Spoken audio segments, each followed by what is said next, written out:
بسم اللہ الرحمن الرحیم۔ حقیقی سکون اس وقت ملتا ہے جب آپ تنہائی میں خدا سے لو لگاتے ہو۔ صرف پیسہ ہی نہیں بلکہ عقل، ادب، چہرہ، اولاد اور علم بھی رزق ہیں، اور سب سے بڑی بات، اچھا دوست بھی رزق ہے۔ جب انسان کی آنکھوں سے ندامت کے آنسو بہتے ہیں تو اس پر رب کی رحمت برستی ہے۔ غم سے خالی ہو جاؤ، اس کے بارے میں سوچو جس نے خیال کی تخلیق کی۔ مرشد اور مرید کا تعلق روح اور جسم کی طرح ہے۔ اگر مرید بیت ہو کر مرشد سے رابطہ ختم کر دے تو روح بیمار ہو جاتی ہے۔ روح کی تازگی مرشد کا دیدار ہے، اور مرشد کی تھوڑی بھی ناراضگی ہو تو مرید کے دونوں جہان برباد ہونے کا خطرہ ہے۔ اس لیے ہمیشہ اپنے مرشد کو راضی رکھو۔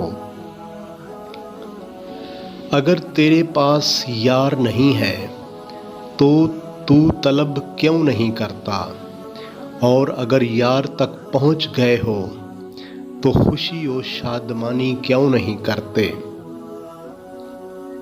تیری داڑھی تمہارے بعد پیدا ہوئی مگر سفید ہو گئی، اور تو ابھی تک ویسے کا ویسا کالا ہے۔ انسان تبھی اللہ کی طرف رجوع کرتا ہے جب وہ دنیا میں اپنا ہر ہنر آزما لیتا ہے۔ کوئی بھی معاملہ جلد بازی میں نہ کرو۔ حدیث شریف میں ہے کہ توقف کرنا اللہ کی جانب سے اور جلد بازی شیطان کی جانب سے ہے۔ کتے کو بھی لقمہ ڈالو تو وہ بھی کھانے سے پہلے سونگھتا ہے۔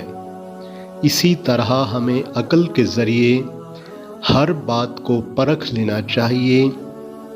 خدا کو یہ قدرت حاصل ہے کہ ایک لمحہ میں سینکڑوں مکمل انسان پیدا کر دے، لیکن اس کا عمل بتدریج ہوتا ہے۔